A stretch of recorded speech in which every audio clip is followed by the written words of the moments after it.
Mungkin kalau aku gelap mata, ya aku akan dengan mudah untuk melancarkan satu kemarahan yang emang destruktif gitu loh. Nah kalau aku tuh marahnya konstruktif menurutku sih sebenarnya. Meskipun sebenarnya caranya juga cukup psikopatik ya. Iya, gitu. tapi jadi bikin trauma.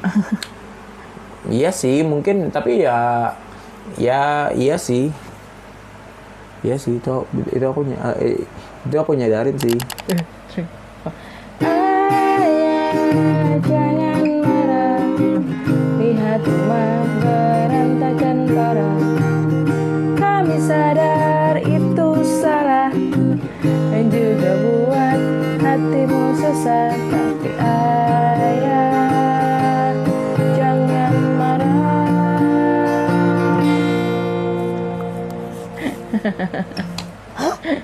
Assalamualaikum warahmatullahi wabarakatuh. Waalaikumsalam warahmatullahi wabarakatuh. Kembali lagi bersama Icari Podcast. Obrolan humble bersama common people. Ya, itu dia. Tagline baru kita di 2026. Kami cari Ica dan Ari, mari berkawan. Pak Sutri podcaster, singer songwriter dari Tangerang Selatan. Hobi ngobrol sampai lupa waktu, bikin lagu buat warisan anak cucu. Selamat menikmati.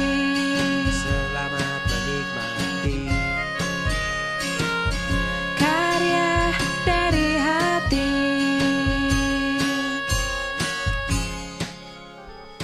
Kita akhirnya survive di 2025 ya guys. Alhamdulillah. Jadi gini guys, kita Icari Podcast ini di 2026 ini kita akan banyak mengambil tema-tema tentang fenomena-fenomena psikologis gitu. Dan yang di episode pertama ini adalah tentang marah. Spesifiknya ayah jangan marah. Iya. Kenapa? Karena kemarin aku bikin lagu Ayah Jangan Marah. Iya, kenapa kamu bikin lagu Ayah Jangan Marah? Karena sebenarnya kan ini background story-nya adalah karena si ayah Ari ini dia tuh sering banget marah-marah ke anak-anak kan. Kayak sebenarnya sih niatnya mungkin ingin mendisiplinkan ya. Iya. Mendisiplinkan anak-anak Iya, gitu. benar. Tapi suka nggak sabar gitu. Lebih banyak nggak sabarnya daripada sabarnya. Kalau menurut aku ya gitu. Akhirnya jadi bikin anak-anak tuh jadi kena sasaran kemarahannya ayahnya gitu. Soalnya nggak mungkin aku marah sama kamu. Kenapa nggak mungkin? Kan kamu istriku ya. Iya, tapi kenapa nggak mungkin? Nanti KDRT. Iya kan ke anak juga KDRT juga sama. Bener sih, emang aku short temper gitu. Iya. Ya emang mudah terpicu aja sama hal-hal yang sebenarnya mengesalkan gitu menurut penilaianku gitu. Dalam hal apapun. Kecuali dalam akademis ya. Kalau akademis anak-anak bagus, kamu puas dengan akademis anak-anak gitu? Iya, itu tuh nggak bisa aku jadiin. Itu tuh tidak memicu kemarahanku gitu loh. Ya karena kan mereka akademisnya bagus. Ya kalaupun mereka kayak sekarang nilai agamanya juga turun-turun gitu atau nilainya jelek, maksudnya itu mau mereka secara akademis biasa-biasa aja, cemerlang di kelas ataupun enggak biasa aja ya itu nggak membuat aku jadi marah gitu loh dengan hasilnya ya. Kecuali kalau mereka memilih untuk tidak belajar, mungkin aku akan marah juga sih. Maksudnya mereka memilih untuk dengan sadar ataupun tidak sadar memilih untuk nggak mau belajar gitu. Ya itu mungkin akan jadi sasaran kemarahanku lagi sih gitu. sebenarnya. Tapi maksudnya di luar pembahasan itu, maksudnya kenapa kamu nulis lagu itu sih gitu, Ayah Jangan Marah itu gitu? Ya itu karena aku ngeliat kamu marah-marah terus kan ke anak-anak gitu loh. Kayak menurut aku tuh kamu tuh sebenarnya bisa lebih sabar lagi maksudnya. Karena kan kamu marah-marahnya kan selalu kayak ngegas di awal gitu kan. Kayak istilahnya ya memang kamu berniat untuk mendisiplinkan anak-anak, tapi kayak kamu nggak ngasih ruang atau ngasih kesempatan mereka untuk mencoba dulu gitu. Kalau menurut aku ya dari my point of view gitu. Terus waktu itu aku jadi kayak karena kan juga sebenarnya sih yang mendasari kenapa aku pengen bikin lagu gitu ya untuk mencurahkan perasaanku dan apa yang ingin aku sampaikan ke kamu karena sebenarnya secara teknikal adalah karena kita udah terdaftar jadi songwriter kan, maksudnya mendaftarkan diri jadi di publisher gitu kan. Nah terus aku jadi kayak mikir, wah kalau misalnya masuk ke publisher berarti ya paling enggak kan harus aktif lagi dong menulis lagunya gitu. Karena terakhir kali aku nulis lagu tuh pas aku masih kuliah gitu kan, tahun 2000 Berapa? 2011, 2010. Iya, sekitar segitulah. 15 tahun lalu dong? Iya, lumayan. Ya, iya sekitar segitulah kali ya. Nah, terus kayak ya udah aku enggak deh. Terakhir tuh tahun 2013. Ya, Shinobi mau cabut. Yang nggak aku bikin lagu buat rekan kerjaku di kantor. Oh. Itu. Ya. Dari situ aku udah nggak bikin lagu lagi kan. Terus kayak pas kemarin rilis single dan itu juga kan dari laguku yang lama gitu. Nah terus aku jadi kayak udah gitu terdaftar di publisher, jadi kayak mikir kayaknya harus mulai aktif lagi nulis lagu gitu. Terus dari situ mikir kan tentang apa ya lagunya gitu. Terus habis itu aku ingat ada keresahan aku tentang kamu yang sering marah-marah ke anak-anak gitu. Terus ya udah coba aja bikin lagu tentang ayah jangan marah, asik kali ya gitu. Jadi kayak aku mencoba untuk memasuki dunia anak-anak itu, kayak merasa kayak coba nih gue jadi anak-anak, apa sih yang mau gue sampein ke ayah gitu. Oh jadi kamu secara konteks dan proses kreatif lagu yang kamu tulis itu selain itu jadi keresahan kamu, tapi kamu juga mencoba untuk melihat dari sudut pandang anak-anak yang selalu dimarahin sama aku gitu. Iya. Kamu meletakkan empati kah atau simpati menurut kamu? Nggak tahu lagi. Sorry guys. A few moments later. Empati kali ya? Empati. Iya kayak kan ada di verse kan kayak kami tahu ayah lelah, rasanya kayak kami tuh annoying banget ya gitu. Tapi ayah tolong jangan marah gitu kan, kayak gitu kan. Terus kayak mungkin lebih kayak empati kali ya. Kayak ya udah ya sebenarnya sih inti dari lagu ini kayak ingin begging gitu loh, begging ke ayah gitu, kayak memohon ke ayah, tolong dong ayah jangan marah-marah terus gitu.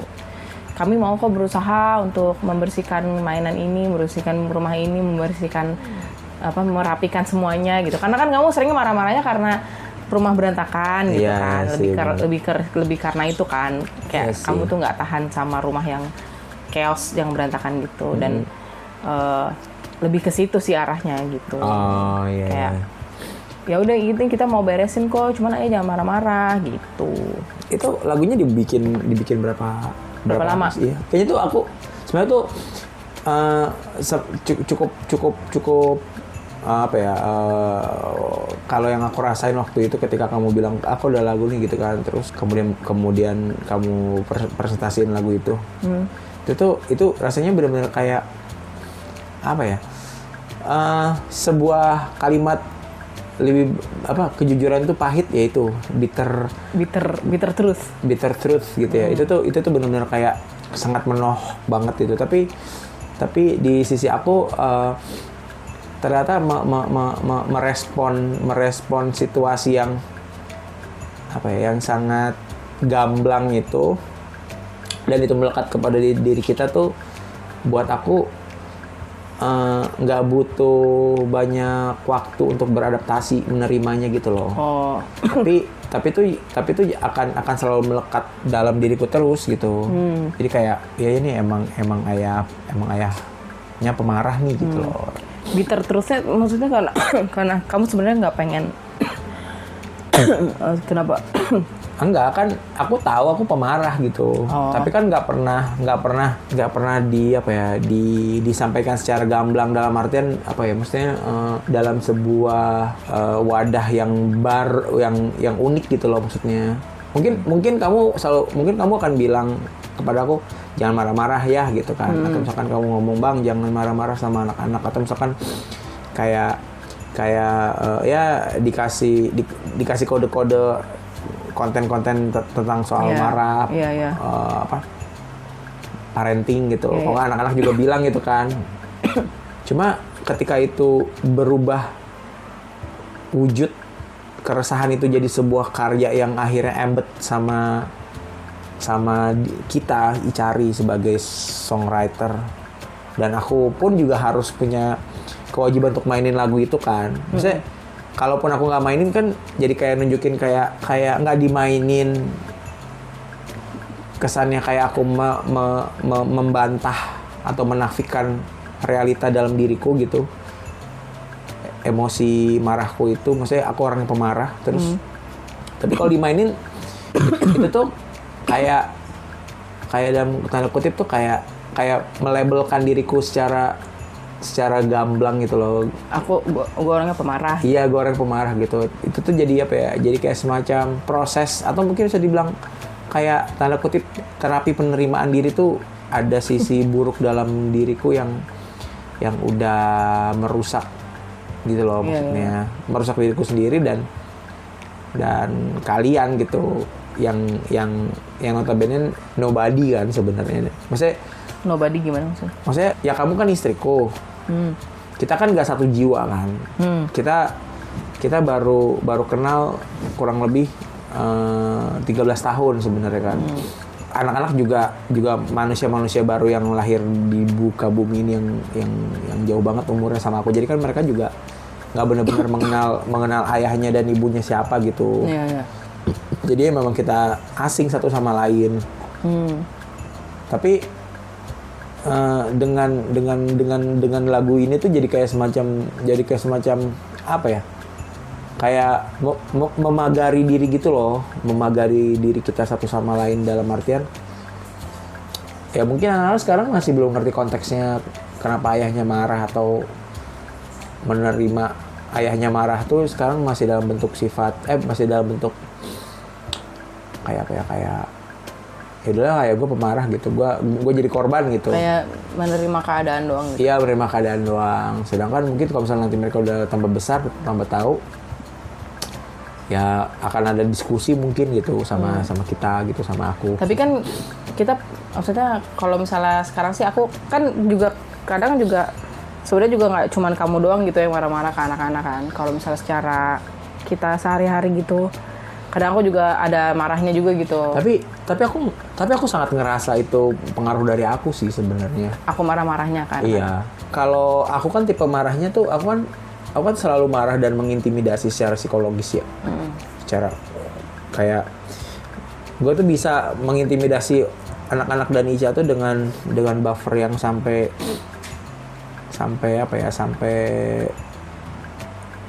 tipis banget antara normal dan kegilaan gitu loh menurutku. Iya sih, kamu parah sih. Iya kan, parah kan mengintimidasinya gitu. Nah terus, tapi aku sadar gitu loh. Aku sadar. Maksudnya kamu sadar, berarti kamu sadar bahwa kamu akan bisa membuat kami gila gitu. Sangat sadar. Tapi kamu tidak menahan diri untuk melakukan itu. Justru aku menahan diri untuk jangan sampai gila. Tapi aku harus mengajari kalian tuh, marahku ini loh sebabnya gitu loh. Bukan apa ya, bukan psikopatik yang emang aku suka gitu loh. Tapi aku ingin ngasih enlightenment buat kalian sebenarnya gitu. Untuk kalian aware sama diri kalian sendiri gitu, ngerti nggak sih? Soalnya aku tuh nggak pernah bisa menjadi gelap mata gitu loh, ngerti nggak sih? Tapi kamu nggak gelap matanya aja menyiksa banget ya? Itu karena pakai logika dan rasional gitu loh. Kamunya? Iya. Jadi mungkin kalau misalkan di kan rasa marah itu sebenarnya dari it ya sebenarnya, kalau misalkan di teori psikoanalisis. Nah, ego itu kan yang ngatur antara it dan super egonya supaya nggak mana dominan kan. Ada ego itu, nah super ego itu kan hal-hal moralitas semua kan, ideal. Nah, mungkin kalau aku gelap mata ya aku akan dengan mudah untuk apa ya melancarkan satu kemarahan yang emang destruktif gitu loh. Nah kalau aku tuh marahnya konstruktif menurutku sih sebenarnya, meskipun sebenarnya caranya juga cukup psikopatik ya. Iya, gitu. tapi jadi bikin trauma. Iya sih mungkin, tapi iya sih itu aku nyadarin sih. Iya, maksudnya ya kalau menurut kamu bilang itu marah konstruktif, tapi di apa ya, di sisi lain juga destruktif juga menurutku gitu, karena kamu kayak ngebikin mentalnya rusak gitu loh. Gimana ya, aku juga bingung sih maksudnya bilang mental rusak atau enggak, itu kayak apa ya, kayak terlalu cepat untuk menyebut jadi mentalnya rusak gitu loh. Sebenarnya mungkin masih adaptif gitu loh sebenarnya. Manusia kan makhluk yang paling adaptif sama dunia kan. Jadi selama dia belum melewati batasan menjadi schizophrenia, berarti sebenarnya dia masih terus melakukan chaos and creation gitu di dalam tubuhnya gitu loh. Apa? Chaos and creation. Jadi ada yang dihancurin, ada yang dibangun lagi. Dihancurin, dibangunin lagi, hancurin, dibangunin lagi. Jadi kayak proses apa ya? Aku nggak tahu ya. Kalau di fisika apa sih namanya? Proses perpindahan energi gitu kali ya? Nggak tahu lagi. Bisa kayak apa ya, jadi gini, menurutku mental state itu nggak statis gitu, dinamis terus gitu loh. Iya kan? Iya. Nah itu tuh batasannya sebenarnya kita harus punya kayak tali pegangannya gitu loh, maksudnya value yang kita punya, kenapa marah gitu loh, maksudnya. Ya, dan itu ditanemin nggak ke anak-anak kalau menurut kamu? Kamu nanamin itu nggak ke anak-anak? Ya menurutku apa ya, mungkin ketika aku sudah marah, terus pasti kan yang akan ngasih penjelasan kamu sebenarnya kan, kenapa aku marah begini, kenapa aku marah begitu. Kalau buat aku sih sebenarnya pegangan utamanya itu ya tetap di nilai-nilai agama yang udah kita jalanin sebenarnya, yang sedang kita jalanin gitu loh, maksudnya. Ya itu sih sebenarnya yang tapi mungkin juga nggak aku nggak bisa mengklaim ini itu yang terbaik sebenarnya, tapi ini cuma proses dinamika hidup aja gitu, maksudnya. Tadi nggak sih maksud lu? Dengan kamu marah-marah. Iya gitu, dan sebenarnya kan lagu Kamu Yang Ayah Jangan Marah kan konteksnya kan cuma begging kan, begging untuk meminta ayah untuk jangan marah gitu loh. Kamu tidak menceritakan proses betapa ini traumatik sebenarnya gitu. Iya. Dan kamu, ya sebenarnya gue juga udah dengar lagunya dan gue udah ngulik lagunya guys gitu, udah. Karena ini kan mau nggak mau kan jadi karyanya Icari kan sebenarnya. Tapi di luar proses kreatif dan proses musikalitasnya itu, kalau aku lihat konteks dan konten lagunya itu, ya memang kamu berusaha untuk melihat sebuah kemarahan ayah ini jadi apa ya? Jadi hal yang edukasi buat anak-anak sebenarnya gitu loh. Jadi Edukasi gimana? ya maksudnya bukan traumatis gitu loh. Karena liriknya nggak ada yang menyebutkan kata-kata traumatis gitu loh. Yang emang jadi apa? Jadi mendendam gitu. Ya gitu, dan ya menurutku itu juga jadi salah satu kelebihan kamu sebagai penulis lagu dan ibu dan manusia, yang emang kamu secara nggak sadar kamu memilih hal-hal positif untuk diinternalisasikan jadi sebuah karya lagu gitu loh. Meskipun awalnya ayah jangan marah, lihat rumah berantakan parah, kami sadar itu salah juga buat hati susah gitu kan, tapi ayah jangan marah. Jadi kan emang fokusnya di beggingnya aja kan gitu. Terus nanti kalau misalnya lagunya udah rilis, kalian denger guys liriknya gitu. Jadinya menurutku kalau kamu bilang tadi traumatis tuh, apa ya, buffer menurutku kehidupan kita berkeluarga ini, kamu, aku, dan anak-anak itu buffer untuk menjadi traumatis itu masih terlalu jauh gitu loh. Meskipun maksudnya gimana?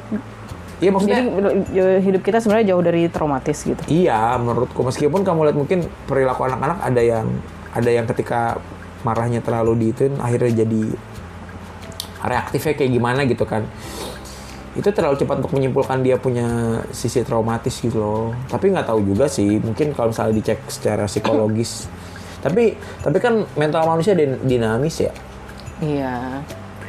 Ya, tapi kalau aku sih ngeliatnya kayak respon anak-anak sekarang sih, kalau misalnya kayak ke-trigger dikit tuh kayak langsung nangisnya lebay gitu. Terus kayak apa namanya? Aku sih ngerasanya ya kayak salah satu kenapa si Atar si abang itu jadi kayak banyak plongo-plongo diem gitu itu karena juga efek dari dimarahin juga kayaknya menurut aku. Enggak sih menurutku. Kalau menurut aku iya. Enggak sih menurutku. Kenapa enggak? Dia cuma apa ya, gimana ya? Mungkin dia terlalu kompleks cara berpikir dan memaknai sebuah peristiwa dalam hidupnya gitu loh. Jadi dia tuh nggak bisa menata. Ya mungkin namanya juga masih anak kecil ya. Nggak bisa melihat semuanya terlalu. Jadi nggak bisa ngeliat semuanya dengan jelas gitu loh. Jadi satu fenomena atau peristiwa itu terlalu cepat berubahnya dan dinamika terlalu ekstrim itu gitu loh. Nah itu kamu udah tahu kayak gitu tapi kamu nggak sabar ngasih tahu dianya gitu. Kayak kamu udah tahu nih ada dia masih anak kecil dan apa namanya butuh waktu untuk dia memproses semuanya gitu. Tapi kamu tuh kadang tuh marahin dia karena lamban gitu kan, karena kayak kamu tuh berekspektasi dia tuh seperti orang dewasa yang cuma dikasih sekali mengerti gitu. Enggak juga sebenarnya. Tapi kamu kayak gitu. Iya, tapi lihatnya. enggak, ada juga orang dewasa yang lamban juga ada. Iya, tapi kamu berekspektasi ke Atar tuh ngerti dong, dikasih sekali ngerti dong gitu. Terus kayak nggak ngasih dia ruang untuk memproses kenapa gue harus kayak gini ya, kenapa gue harus kayak gitu ya gitu loh aku ngeliatnya. Ya itu kan maksudnya itu kan treatment yang aku lakukan untuk hasil yang emang aku harapkan nanti di masa depan sebenarnya. Supaya dia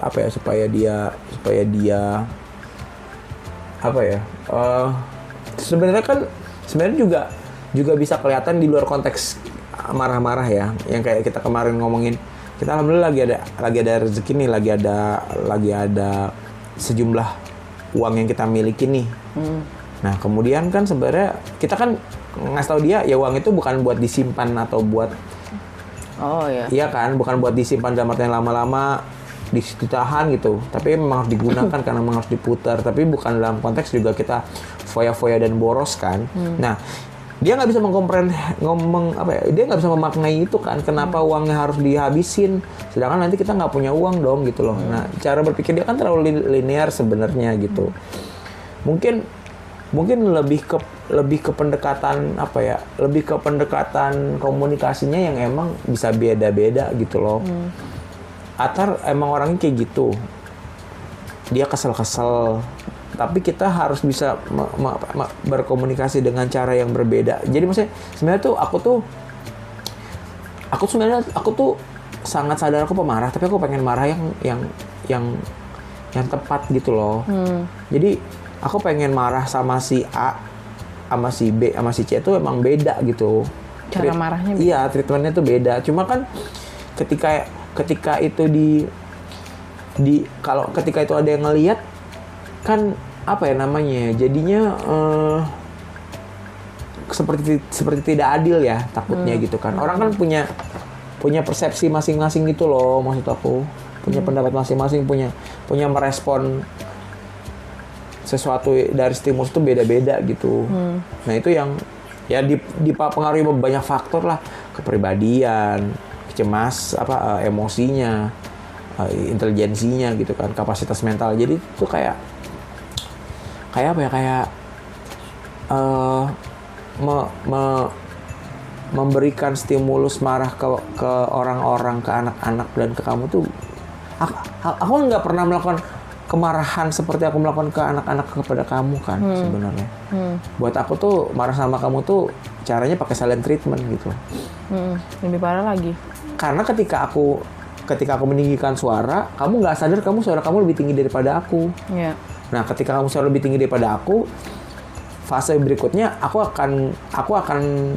akan sangat mudah untuk menjustifikasi kamu adalah istri pembangkang gitu loh. Udah langsung apa? Premisnya tuh udah langsung, sekali kamu ninggin suara, aku udah nggak ridho sama hidup kamu gitu loh. Udah langsung gitu loh. Parah banget.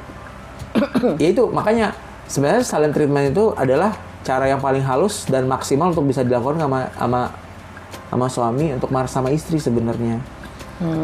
Karena Rasulullah juga diem kan, dia kalau marah diem. Marahnya Rasul diem. Iya, tapi kan maksudnya diem itu bukan berarti dia nggak marah, ngerti nggak sih? Kadang-kadang tuh kita suka mikir, oh udah diem nih dia, berarti dia udah nggak marah. Enggak gitu loh. Iya, kerasa sih diem. Iya kan? Diemnya marah. Kerasa diemnya marah sama diem goblok juga kerasa. Diem memang nggak ada apa-apa, memang diem aja bisa berasa kan sebenarnya. Iya. Tapi sebenarnya apa sih yang jadi concern kamu aku marah ke anak gitu loh? Ya itu apa namanya? Ya merusak mental sih. Yang udah terjadi apa? Yang udah terjadi ya mereka jadi gampang. Kalau aku merhatiinnya mereka jadi kayak gampang kagetan yang kalau kayak si abang tuh dia pernah bilang dia ini kan kayak jadi lebih destruktif ke dirinya sendiri gitu. Oh. Dia jadi takut salah. Pertama dia jadi takut salah. Karena takut salah, terus dia jadi kayak salah dikit tuh dia kayak jadi kayak menyalahkan diri sendiri, lebih ke banyak menyalahkan diri sendiri gitu. Karena kenapa sih abang melakukan kesalahan ini? Abang tuh kan nggak mau melakukan kesalahan ini karena dia takut dimarahin gitu. Jadi sebenarnya bukan karena dia feel bad tentang apa yang salahnya gitu. Iya. Tapi lebih karena gue takut nih gue ini pasti nanti gue akan dimarahin gitu. Lebih ke situnya gitu jadinya. Dan dia juga jadi kayak menyalahkan diri sendiri itu lebih parahnya adalah dia suka melukai diri sendiri kan.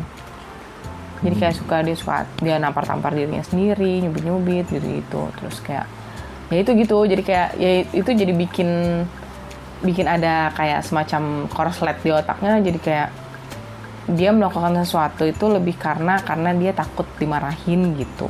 Lebih karena kalau misalnya dia salah, dia nggak berani bilang bahwa dia salah, dan dia juga berani bilang nggak berani jujur gitu, nggak berani jujur kayak own the mistake sama kayak oke, biasanya kan kalau misalnya kita tahu kita salah, terus iya nih gue salah, terus gimana ya cara gue memperbaiki ini gitu, lebih ke situ kan harusnya gitu. Tapi yang terjadi adalah, duh gue salah nih, jadi takut dimarahin gitu. Jadi kayak fokus gimana caranya supaya biar gue nggak dimarahin, atau kayak malah jadi menyalahkan diri sendiri itu gitu. Jadi kayak lebih ke blaming, kenapa sih gue salah, kenapa sih gue harus salah, kenapa sih kayak gitu. Kamu sebenarnya ngomong kayak gitu tuh ini nggak sih reflektif ke diri kamu sendiri nggak sih? Ya aku sih ngeliat abang ya, ngeliat abang kayak gitu. Iya, tapi kan kalau aku jadi ngomongin soal kesalahan kan kamu kan paling nggak suka dianggap salah sebenarnya. Iya juga. Iya, maksudnya kadang-kadang tuh kayak gitu tuh emang cuma retorika doang di mulut kamu, atau kamu jadi menginternalisasikan, jadi kayak ada dua proses mental gitu nggak sih? Antara kamu menyampaikan apa yang kamu pikirkan, tapi kamu sebenarnya gue ngomong kayak gini, gue juga kayak gitu lagi gitu nggak sih? Kalau barusan sih enggak sih, barusan sih kayak lebih ke mikirin abang aja dari respon yang berdasarkan opini kamu dan dari observasi dan dari data yang fakta yang ada gitu ya. Iya. Tapi kan aku jadi mikir kayak sebenarnya kan kamu kan juga juga ada kemiripan sama abang. Ya mungkin Nggak mau disalahin gitu. dalam alam bawah sadarnya kayak gitu kali ya. Karena makanya aku jadi kayak makanya kenapa aku jadi kayak relate sama abang. Kayak bisa ngerasain apa yang abang rasain gitu. Mungkin jadinya karena itu. Sebenarnya berarti lagu Ayah Jangan Marah itu tuh sebenarnya lebih ke empati kamu ke abang atau ketiga anak kita sebenarnya? Karena yang aku lihat paling sering dimarahin abang. Iya.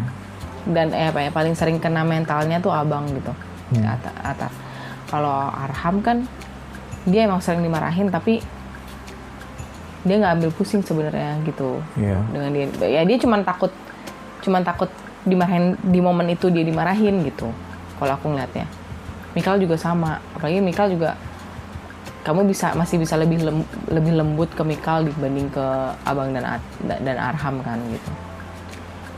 Jadi yang ya aku ngeliatnya sih yang paling damage-nya paling gede itu ya ke si abang. Gitu. Terus berarti kalau kayak gitu sebenarnya apa sih wishfulnya kamu ke aku gitu dengan Ayah Jangan Marah ini, lagu ini, dan yang tadi fakta yang sudah kamu sampaikan soal abang itu gitu. Misalnya kamu merasa perlu menanganinya nggak sih, atau kayak it's your fault, ya udah itu urusan lo gitu. Urusan kamu sebagai ayah. Iya. Atau kamu nggak mau take a responsibility, misalnya ngambil alih untuk melakukan pendisiplinan ke anak. Nggak perbaikannya gitu loh maksudnya. Ngerti nggak sih maksud aku? Kan aku yang rusak nih. Terus kamu yang udah deh gue yang rapiin deh gitu loh. Atau kamu merasa kayak itu bukan urusan gue, kan lo yang rusak. Lebih ke salah lu bang gitu. Bodo amat deh gue gitu ya. Bukan bodo amat. Ya aku akan bantu untuk kayak misalnya mungkin Atau kamu nggak tahu harus ngapain? Mungkin kali ya. Lebih ke ya gimana sih bang nih salah lu, kenapa lu kayak gini gitu. Lebih ke kayak gitu. Kayak nyalain aku yang berarti. Iya nyalain. Lebih ke blaming aku gitu. Iya. Gara-gara lu nih anak-anak jadi kayak gini gitu. Iya. Oke. Jadi memang Bang Ri ini tipe yang sangat intimidatif kalau marah. Kalau mungkin yang ngerasain bahwa seorang Ari ini intimidatif hanya keluarganya sih. Iya. Tapi kan memang in the blood. Kemarin kan kamu juga ngerasain kan kita ngomongnya pada teriak-teriak. Oh, iya bener sih. Tapi kalau misalnya aku perhatiin, mungkin memang secara ngomong, secara ucapan gitu teriak-teriak gitu kan di keluarga kamu gitu. Cuman kamu intimidatif, kalau yang lain enggak.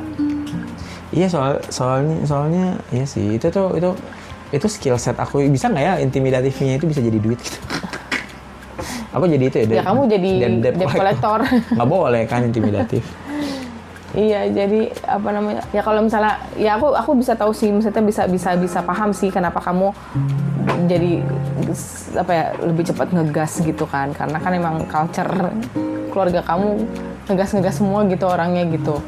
Ya papa, mama, om kamu gitu, adik-adik kamu juga. Ya mungkin sepupu juga kayak semuanya tuh teriak marah gitu kan. Terus kalau aku kan lemah lembut ya. Gak juga ya, mohon maaf. Ibu lemah lembut. Iya. Ibu doang yang lemah lembut. Aku enggak, bapak enggak. Jadi tapi ya jadinya agak cukup shock di awal gitu. Tapi ya udah, karena ngelihat memang keluargamu kayak gitu, jadi ya berusaha untuk maklum aja sih gitu. Tapi ya jadi kasihan di anak-anaknya gitu, karena kamunya juga udah marah-marah, akunya juga punya potensi untuk marah-marah gitu. Karena kecipratan kamu yang suka marah-marah, jadinya aku juga jadi lebih sering marah-marah juga ke anak-anak gitu, lebih ke kayak kasihan juga gitu. Iya sih, sebenarnya aku juga ngeliat kamu juga jadi. Tapi mungkin ini kali ya. Mungkin aku mengakui di sini apa namanya? Aku tuh nggak bisa.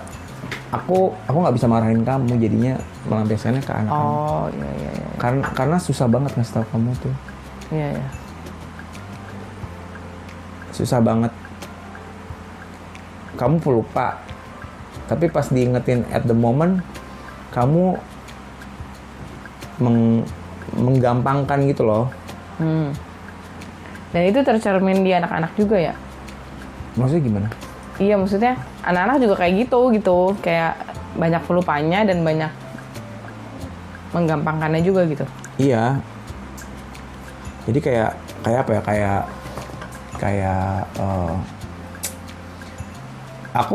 Aku belum menemukan cara yang tepat marah sama kamu dan kamu bisa jadi dapat insight. Tapi kita juga belum pernah punya ada kesepakatan akan sesuatu yang gimana ya?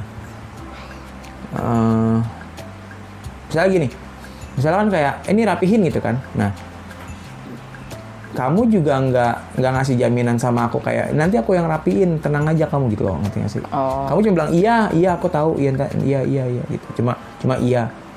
Atau nanti bilang nanti ingetin lagi ya pas entah kalau aku lupa. Nah, buat aku tuh ketika perintah datang itu harus dieksekusi saat itu juga meskipun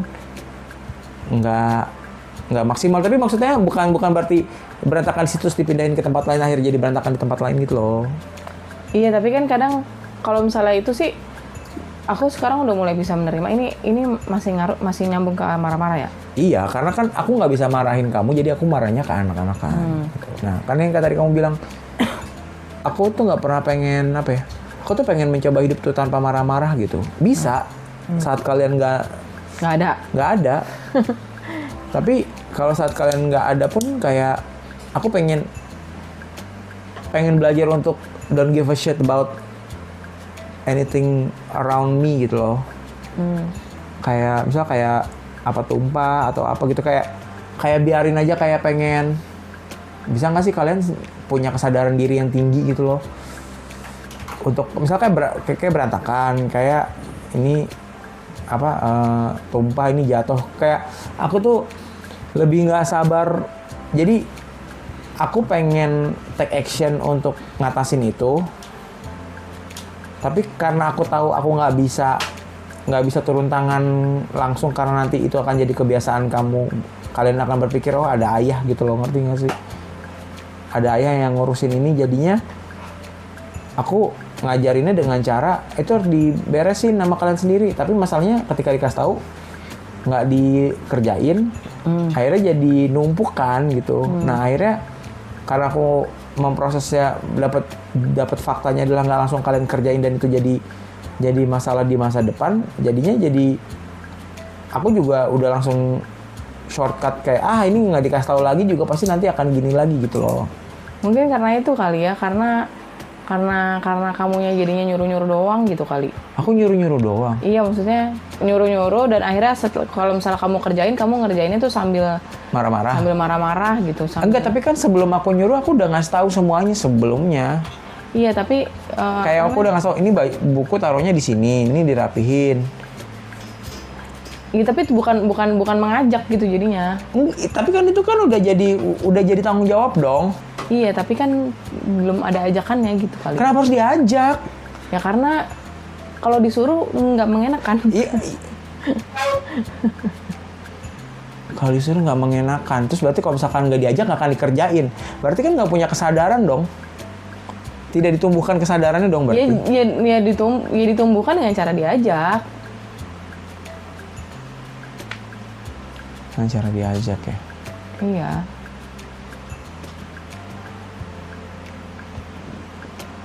Ya nggak guys, bener nggak? Kamu aja nggak yakin sama pernyataanmu sendiri. Iya, aku kan bukan nggak yakin. Tapi bukan nggak yakin. Cuma Cuman ya mengkonfirmasi aja. Mengkonfirmasi. Iya. Mengajak untuk menumbuhkan kesadaran diri ya gitu. Iya. Maksudnya apa kan, itu tuh gimana ya? Menurutku itu tuh apa ya?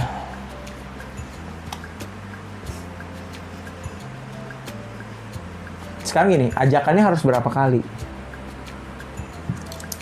Ya kenapa harus dihitung berapa kali? Ya terus aja ajak terus. Enggak, karena ya buatku sih analoginya, karena ajakan sholat itu cuma 2 kali, azan sama qomat, kecuali sholat Jumat 2 kali azan dan kalau 1 kali qomat. Nah kalau sholat itu cuma 1 kali azan kemudian qomat. Nah di momen-momen itu entah nanti kamu akan lupa atau mengabaikan, that's it gitu loh. Kan nggak akan diajak terus-terusan sama Allah buat sholat. Iya, ya udah kalau diajak ditarik juga gitu loh, maksudnya dipaksa untuk diikutin gitu loh. Iya sih. Aku pernah ada di posisi ini cerita sedikit di luar ini. Aku belum sholat asar. Itu udah mau maghrib. Terus aku lagi ngerjain apa gitu kan, ada sahlan terus.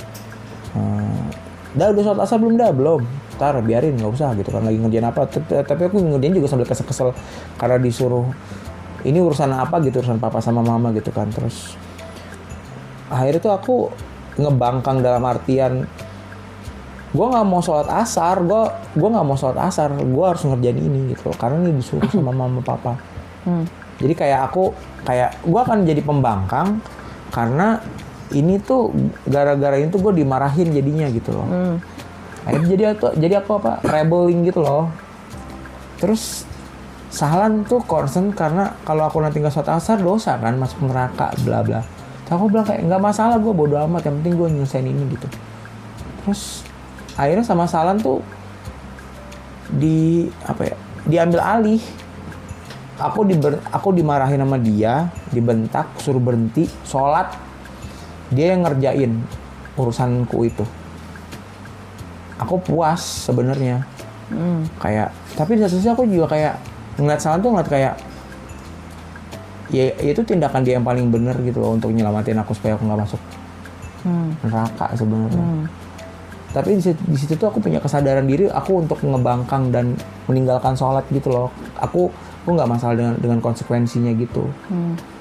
Tapi Sahlan ngajarin kayak jangan, dia lo harus sholat, ini udah mau maghrib, dulu sholat aja dulu. Akhirnya aku sholat dengan perasaan kesel sebenarnya. Kayak kesel, kayak pengen di satu sisi itu tuh aku tahu aku udah kalah sama Sahlan gitu. Karena aku jadi ngikutin apa omongan dia buat sholat dong. Harusnya kan aku nggak usah sholat.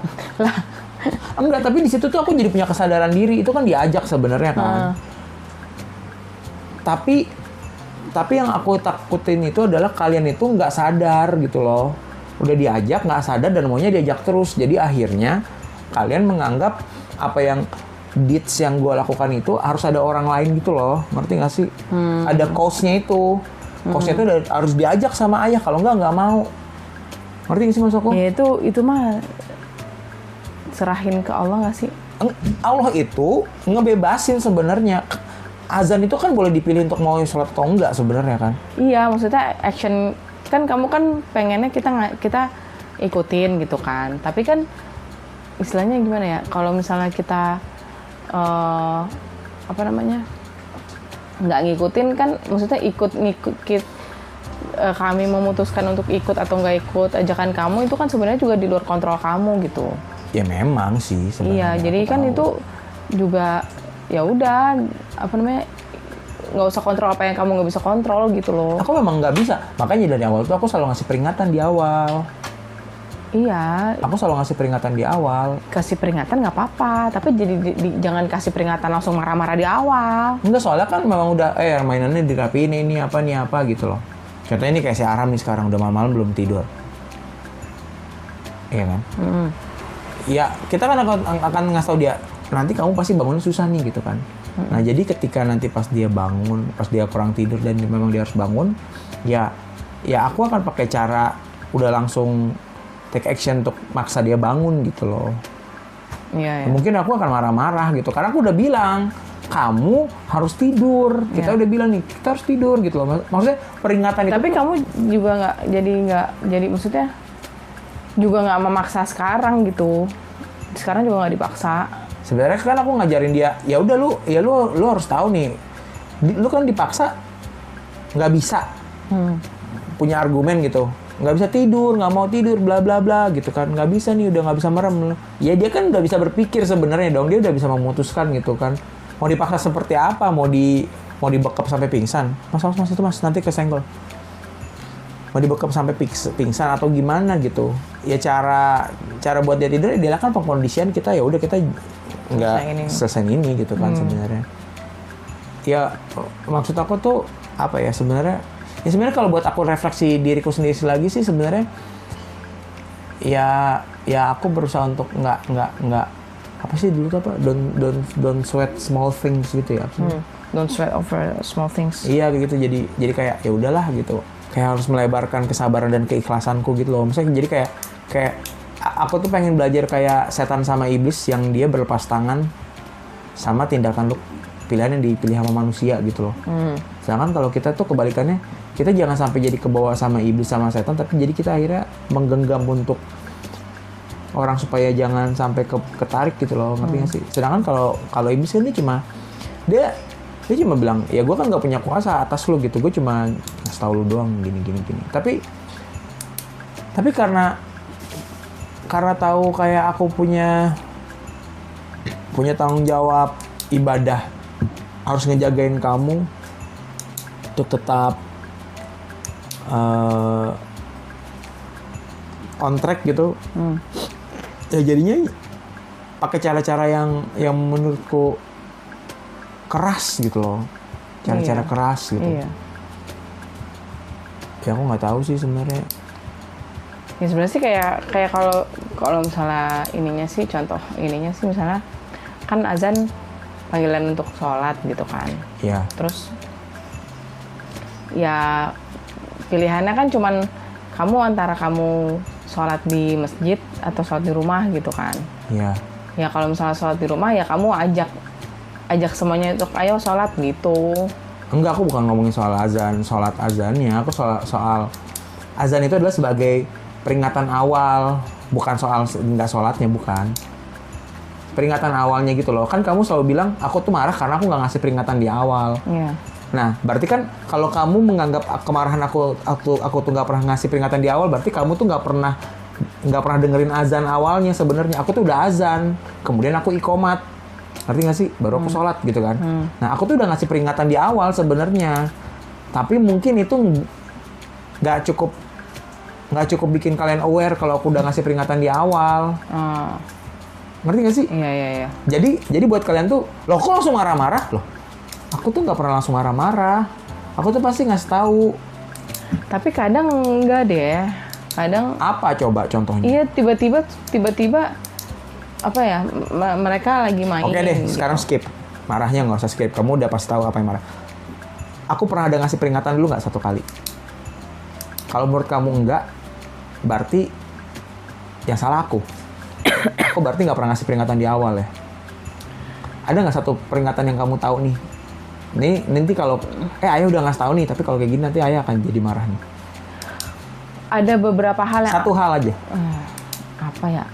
Nggak inget. Nggak inget kan? Berarti artinya aku buat realita kamu, aku nggak pernah ngasih peringatan di awal kan? Berarti, ya kan? Iya. Ya udah. Berarti masalahnya di sana. Iya. Arham, tidur. Udah jam 1:30. Jangan ngerengek ya. Kalau bangun di waktu kalau belum tidur tapi udah azan subuh, Ya terserah kamu. Terserah, pokoknya Nanti yang kamu penting- juga pusing di sekolah, malah yang ngantuk di sekolah. Sekolahnya nggak telat. Nah kalau kayak gini kan sebenarnya kan kita udah ngasih peringatan ya di awal buat dia ya. Ya dia harus tahu kan sebenarnya. Iya kalau kayak gini kan udah istilahnya udah ada perjanjiannya gitu.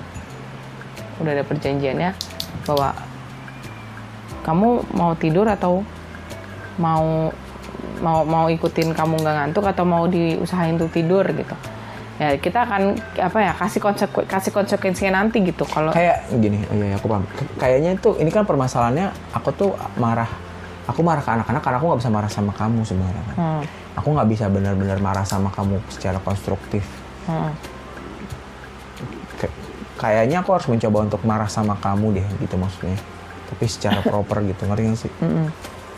Ya aku akan marahin kamu jadi. ya nggak gitu juga kali. Lah enggak kan apa ya Iya maksud? tetap harus proper lah. Iya, Maksudnya kan? marah-marahnya juga bukan jadi marah-marah jadi apa ya? Oke, sekarang kita bikin perjanjian. Kan kamu bilang tadi kan ngomongin soal perjanjian kan? Oke. Kamu minta perjanjian apa sama aku? Supaya aku jangan marah-marah. Jangan sampai aku jadi memilih untuk marah, berarti kan harus ada janji apa dulu nih. Berarti kan kalau misalkan ternyata aku jadi marah. Misalnya apa? Misalnya kan yang kamu takutkan kan yang kamu concernkan itu kan aku marah nih. Aku punya perilaku marah gitu kan. Nah, jangan sampai perilaku marah itu jadi opsinya gitu loh. Nah, berarti kan sebelum aku jadi marah, berarti kan aku harus ngelakuin sesuatu yang aku bisa janjiin sama kamu. Oke, aku nggak akan marah. Aku janji aku akan ngingetin kamu gitu misalnya gitu loh. Iya. Ngerti nggak sih? Kan kalau sholat apa ya bisa gini, kalau sholat tanpa wudhu kan nggak sah kan. Nah jadi kan harus wudhunya dulu. Nah wudhunya tuh apa gitu loh? Oh, ya diingetin dulu lah. Diingetin. Kayak... Jadi gini, contohnya gini, misalkan aku kan suka marah-marah sama kamu berantakan tuh atau pelupa. Nah berarti aku harus berjanji sama diri aku adalah aku ngingetin kamu. Iya, maksudnya kayak mengingetinnya kayak lebih kayak misalnya ya jangan lupa nih, misalnya ada gini atau minta tolongin dong gini gitu. Oke, kalau misalkan itu nggak kamu penuhin, berarti aku tetap nggak boleh marah dan apa yang harus aku lakukan? Aku abaikan aja atau biarin atau bagaimana? Ingetin lagi, kamu bukannya tadi mau kayak gini gitu. Oh, oke. Kayak gitu, misalnya. Oke. karena memang aku ngakuin aku tuh marah sama anak-anak itu karena aku nggak bisa marah sama kamu sebenarnya. Aku tuh nggak bisa mengintimidasi kamu ya. Aku nggak bisa mengintimidasi kamu ya. Jangan main intimidasi dong kalau enggak, gitu. Aku udah pernah kayak mencoba mengintimidasi kamu dan nggak bisa kan. Dan ternyata jangan diintimidasi dong. Iya, enggak maksudnya. Mainannya jangan mengintimidasi gitu, tapi mengajak gitu loh. Mengajak ya. Iya. Ya oke, aku ajak. Pembicaraan yang sangat ini sih sebenarnya pillow talk ya. Pillow talk. Iya, kayaknya besok-besok kita mau membuat lebih cozy lagi kali ya. Iya benar, kita kayak besok mau beli kasur yang baru guys. Tingkat. Ya jadi intinya sih kalau misalnya dari obrolan kita nih yang kita sudah jalankan panjang lebar ini selama hampir 1 jam atau 1 jam lebih. Terus kalau dari kamu ada nggak respon secara kreatifnya? Sebenarnya kan jadi kan aku udah nulis nih di buku ini nih Podcaster Hunter.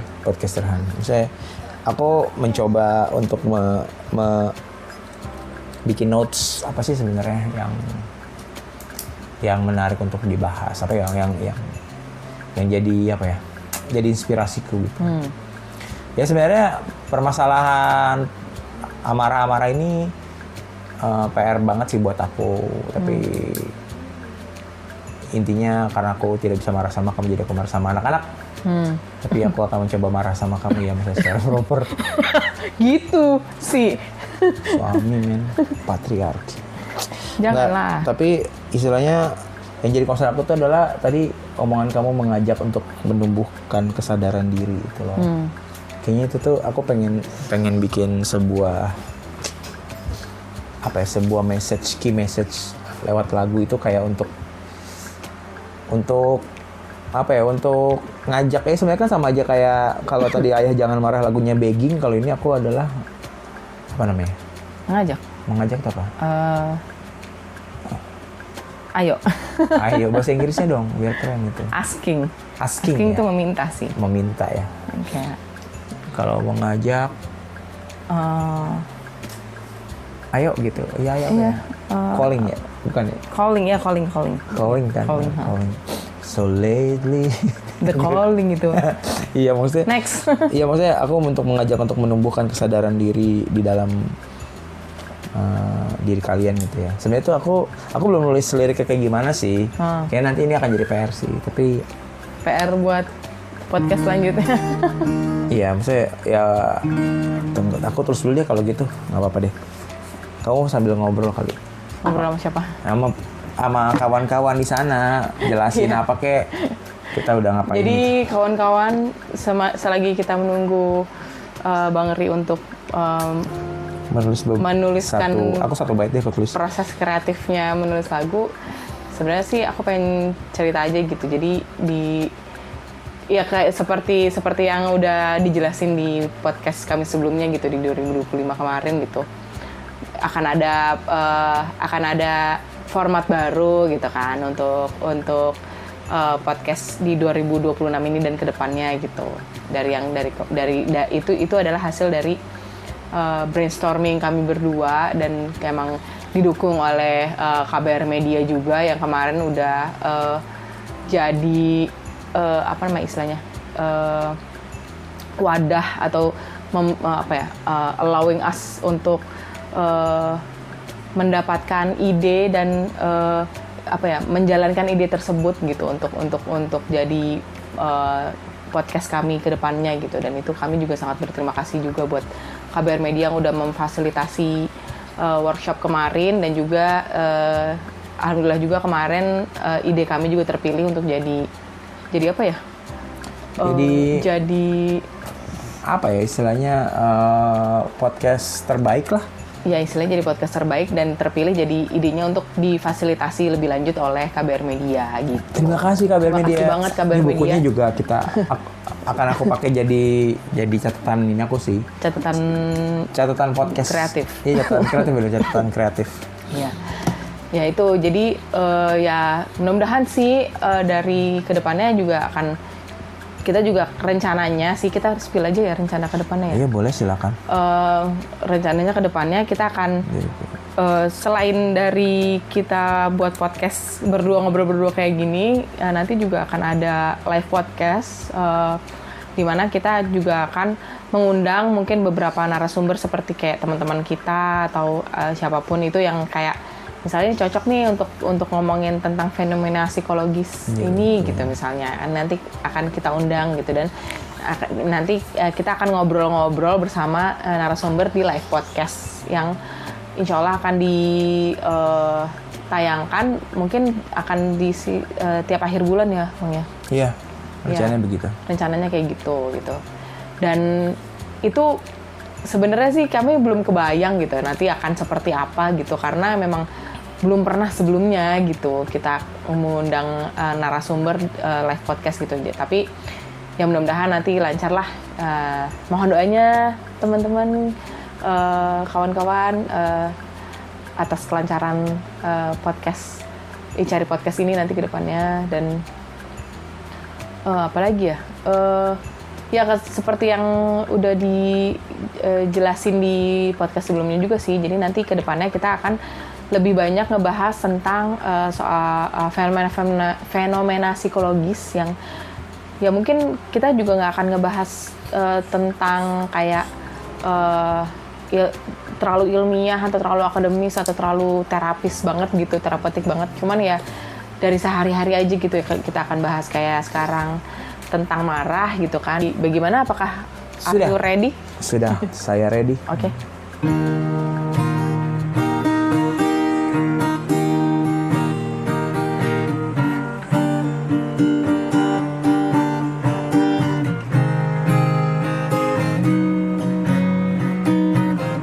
Hiduplah dengan bahagia, menerima suka dan duka. Kok gitu nadanya? Kenapa?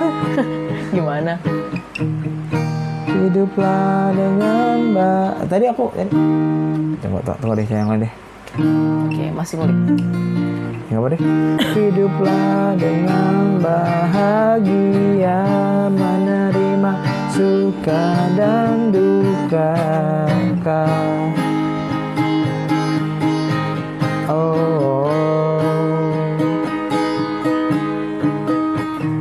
Dirimu yang layu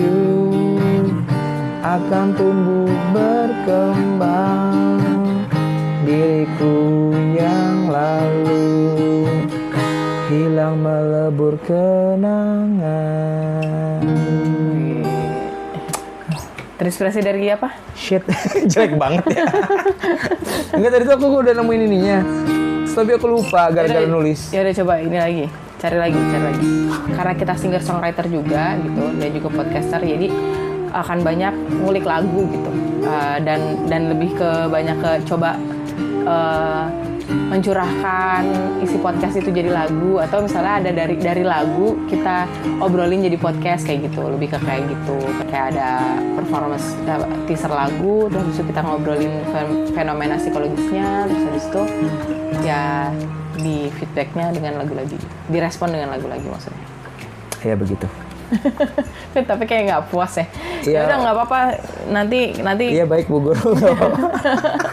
Iya gitu. Tadi kamu nanya apa? Inspirasi dari mana? Inspirasi dari mana? Itu kan tadi kan aku banyak notes ya. Tidak bisa marah sama Ica, mental state, dinamika mental, adaptif, destruktif sama diri sendiri, melukai diri sendiri, menyalahkan diri sendiri, takut dimarahin, bla bla bla. Terus tapi yang terakhir tuh mengajak untuk menumbuhkan kesadaran diri. Jadi kayak itu tuh mengajak untuk menumbuhkan kesadaran diri, akhirnya jadi liriknya yang kayak tadi, hiduplah dengan bahagia menerima suka dan duka, dirimu yang layu akan tumbuh berkembang, diriku yang lalu hilang melebur kenangan. Itu misalnya kayak gitu lah, misalnya jadi kayak apa ya, kan ngajak untuk menumbuhkan kesadaran diri ya. Kita kan kalau sadar diri tuh harus tahu semua hal secara lengkap gitu loh, hitam putih, depan belakang, kiri kanan, atas bawah, siang malam gitu. Jadi maksudnya nggak bisa yang enak-enak doang gitu. Iya. Jadi ya kayak gitulah. Jadi ya harus nerima semuanya dengan baik, tapi yang utama bahagia gitu. Oke guys, terima kasih banyak. Terima kasih ya sudah nonton Cari Podcast. Yang formatnya sekarang kita di kasur-kasur terus kayaknya ya. Kayaknya besok-besok mau di kasur aja ya? Iya gitu, maksudnya. Aku kayaknya ganti kostum deh. Iya. Jadi kostum bobo aja. Kostum bobo boy. Bobo boy ya. Makasih banyak, jangan lupa untuk follow dan juga subscribe. Share juga. Follow semua sosial medianya Icari. Dari kawan-kawan mungkin ada yang mungkin suaminya pemarah juga mungkin. Kok berat ngomongnya? Hah? Kok berat? Tapi kalau nggak ada suami pemarah, istri pemarah juga boleh. Pasangan pemarah. Ya ini aja, apa namanya? Gitu aja. Laporin aja. Ya semoga bahagia terus guys hidupnya guys. Bye. Wassalamualaikum warahmatullahi wabarakatuh. Waalaikumsalam warahmatullahi wabarakatuh. Selamat menikmati.